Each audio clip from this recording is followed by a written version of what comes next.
आज हम करने वाले हैं क्लास 8 का जो आपका सोशल साइंस का पेपर होने वाला है मिड टर्म का। उसके मैं लेके आया हूँ इंपॉर्टेंट क्वेश्चन जो आपके एग्जाम्स के लिए वेरी इंपॉर्टेंट है। चलिए शुरू करते हैं सबसे पहले वाले क्वेश्चन से। पहला क्वेश्चन आपसे बोला गया है, देखो कि describe the geographical condition require for rice production. Rice को उगाने के लिए कौन कौन से ज्योग्राफिकल कंडीशन होने चाहिए आपको ये बताना है। तो सबसे पहले राइस को उगाने के लिए हॉट और ह्यूमिड क्लाइमेट चाहिए, थोड़ा गर्म और ह्यूमिड यानी नमी वाला मौसम चाहिए। It grow well in 20 degree Celsius to 30 degree Celsius, मतलब 20 से 30 डिग्री का टेम्परेचर होना चाहिए। और इसके लिए ना राइस को उगाने के लिए अच्छी बारिश होनी चाहिए, यानी पानी की बहुत ज़्यादा ज़रूरत होती है। तो पानी जो है या तो रेनफॉल से मिले या तो किसी नहरों से या बोर से या किसी कुएं से, इन सब चीज़ों से पानी मिलना चाहिए। और इनकी मिट्टी जो है, मिट्टी कौन सी चाहिए, ये तो क्ले वाली है, तो एलुवियल जो सॉइल्स होता है ना, मिट्टी होती है, वो इसके लिए बहुत ज़्यादा ज़रूरी होता है। ठीक है, अगला आपसे क्वेश्चन पूछा जा सकता है आपके एग्जाम्स में कि describe the geographical condition require for the wheat production. गेहूं को उगाने के लिए, वीट को उगाने के लिए कौन कौन सी चीज़ें, कौन कौन से ज्योग्राफिकल कंडीशन चाहिए। तो इसका आंसर होगा वीट के लिए चाहिए कूल क्लाइमेट ड्यूरिंग ग्रोथ। जब आप लगाते हो ना, किसको, गेहूं को लगाते हो, ठीक है, वो वाला मौसम जो है थोड़ा ठंडा होना चाहिए। लेकिन जब वो गेहूं पकता है तब वो वार्म और सनी वेदर होने चाहिए जब वो पकता है। ठीक है, और इसका जो टेम्परेचर है वो 10 डिग्री सेल्सियस से 25 डिग्री सेल्सियस होना चाहिए। It require 50 to 75 rainfall. जो बाहर ऐसी जगह पे ज़्यादा उगेगा जहाँ पे 50 टू 75 जो सेंटीमीटर जो रेनफॉल यानी बारिश है वो होती है। ठीक है, मतलब उतना ज़्यादा पानी की ज़रूरत नहीं पड़ती। फर्टाइल एलुवियल सॉइल, मतलब जो मिट्टी होगी वो एलुवियल सॉइल होगी या तो ब्लैक सॉइल, इस तरह की मिट्टी होगी जो बहुत अच्छी होती है किसके लिए, गेहूं उगाने के लिए, यानी वीट उगाने के लिए। अगला आपसे क्वेश्चन क्या पूछा जा सकता है एग्जाम्स में कि what was the importance of the doctrine of the lapse, ठीक है, in expanding the British rule of the India. ये जो हमारा डॉक्ट्राइन ऑफ लैब्स था, ठीक है, यहाँ पे इसके लिए बताना है ये था क्या, इसके इम्पोर्टेंस क्या थी और कैसे जो ब्रिटिश लोगों का राज था, ठीक है, रूल्स था, पूरे भारत में फैला, हमें ये बताना है। तो आप देखो इसका आंसर क्या लिखोगे, the doctrine of labs was introduced by Lord Dalhousie. Lord Dalhousie जो थे वो पहली बार ये डॉक्ट्राइन ऑफ द लैब्स लेके आए थे। इसमें था क्या, इसके अकॉर्डिंग इसमें बोला गया था, अकॉर्डिंग टू इट, इसके according, if king died without a natural heir, अगर किसी राज्य का कोई राजा जो है उस, अगर राजा मर जाता है, ठीक है, और उसका कोई बेटा नहीं होता है, तो his kingdom was taken by British, तो उसका जो पूरा राज्य है वो ब्रिटिश लोग अपने कब्जे में ले लेंगे। Many state like Satara, Jhansi, Nagpur came under the British rule through this policy. इस रूल के अकॉर्डिंग, इस पॉलिसी के अकॉर्डिंग बहुत सारे जो राज्य थे जैसे सतारा, झांसी, नागपुर, ये सब अंग्रेजों के कब्जे में आ गए, क्योंकि इनके राजा का कोई पुत्र था नहीं, यानी कोई बेटा नहीं था जो देश को चला सके। ठीक है, यहाँ पे इसलिए सारा किसके कब्जे में आ गया, हमारे अंग्रेजों के उसमें कब्जे में आ गया। This policy help the British expand their empire of the India. इस प्रकार से अंग्रेजों ने अपने जो राज था, ठीक है, उसको पूरे भारत में फैलाया। अगला आपसे क्वेश्चन क्या पूछा जाएगा एग्जाम्स में, which fundamental right mention in the Indian constitution.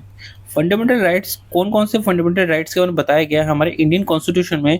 Is your favourite, जो तो आपका सबसे फेवरेट है, कौन सा फंडामेंटल राइट। देखो फंडामेंटल राइट्स क्या होते हैं, वो राइट्स जो हमारे कॉन्स्टिट्यूशन में लिखे गए हैं उनको हम फंडामेंटल राइट्स कहते हैं। ठीक है, तो आपका सबसे फेवरेट कौन सा फंडामेंटल राइट्स है आपको ये बताना है, और उसका एक रीजन भी देना है कि आपको वो अच्छा क्यों लगता है।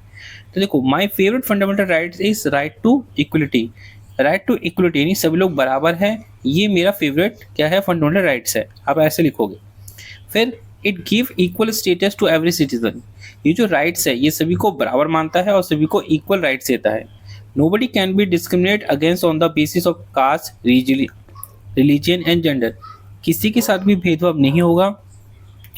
ये जो राइट्स है वो रोकता है कि क्या रोकता है, भेदभाव। किसी के साथ भी कास्ट के बेस पे, रिलीजियस के बेस पे, रंग के बेस पे या जेंडर के बेस पे किसी का भेदभाव नहीं होगा। ठीक है, यानी राइट टू इक्वलिटी जो है सभी को बराबर मानता है। This right help in creating the fairness and unity of society.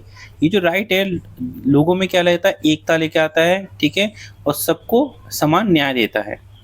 इसके बाद आपसे क्वेश्चन पूछा जा सकता है एग्जाम्स में, if you are an Indian soldier, अगर आप एक इंडियन सोल्जर हो ड्यूरिंग द रिवॉल्ट ऑफ 1857। जब देखो सबसे पहले जब भारत में क्या हुआ था, सबसे पहले वाला रिवॉल्ट हुआ था 1857 में हुआ था, ठीक है।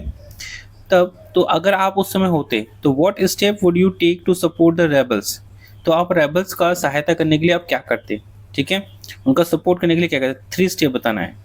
तो इसका आंसर होगा देखो कि आई वुड, हम यहाँ पे लिखेंगे, यहाँ पे I would join the revolt, मैं भी क्या करता, रिवोल्ट को ज्वाइन करता। देखो रिवोल्ट का मतलब क्या होता है, भारत के बहुत सारे लोगों ने क्या किया था, अंग्रेजों के खिलाफ में लड़ना शुरू किया, इसी को हमने क्या कहा, रिवोल्ट कहा। तो अगर मैं भी उस समय होता तो मैं भी उनके साथ मिलकर अंग्रेजों के साथ लड़ता, fight against British rule with the courage, मैं हिम्मत के साथ क्या करता, ब्रिटिश रूल के खिलाफ में लड़ता। I would inspire other soldier, मैं लोगों को प्रेरित करता, दूसरे सिपाहियों को प्रेरित करता, अनकॉमन पीपल को भी वो करता, प्रेरित करता कि वो सपोर्ट द फ्रीडम स्ट्रगल, कि आज़ादी की लड़ाई में भाग ले। I would protect my country culture, मैं अपने कंट्री का, हमारे देश का जो कल्चर है, संस्कृति है, उसको बचाने के लिए लड़ता। And freedom bye opposing unjust British policy, और ब्रिटिश लोगों के द्वारा जो अन्यायपूर्ण कानून है उसके खिलाफ में लड़ता, ठीक है। इस प्रकार से आपको आंसर लिखना होता है एग्जाम्स में। इसका 6 नंबर क्वेश्चन है, if you are a common Indian citizen during the revolt of 1857, ठीक है, how would you take part of the revolt. ये तो मैंने क्वेश्चन आपको बता चुका हूँ क्वेश्चन किस प्रकार से है। अगला क्वेश्चन क्या है आपका, name any 3 measures of soil conservation, आप मिट्टी को बचाने के लिए, यानी सॉइल्स को बचाने के लिए आप क्या क्या कर सकते हो, क्वेश्चन आपसे पूछा गया है।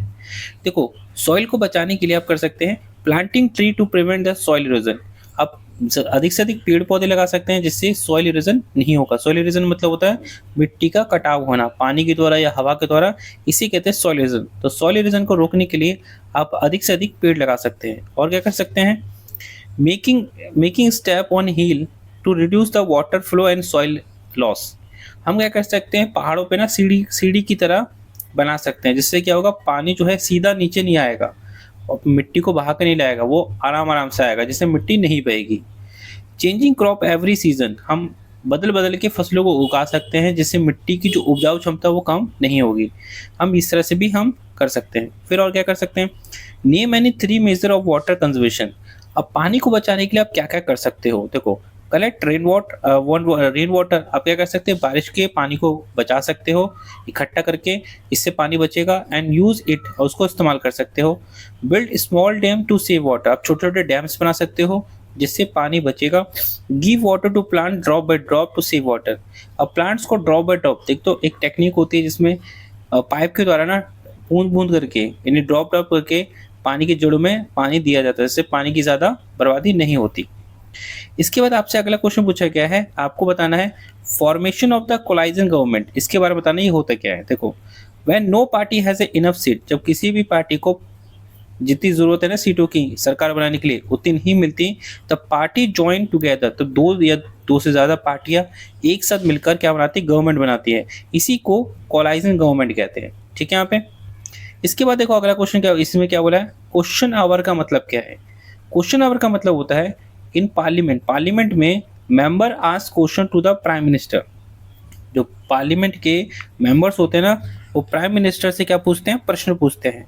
तो जिस समय ये प्रश्न पूछा जाता है उसी को हम क्वेश्चन आवर कहते हैं, ठीक है।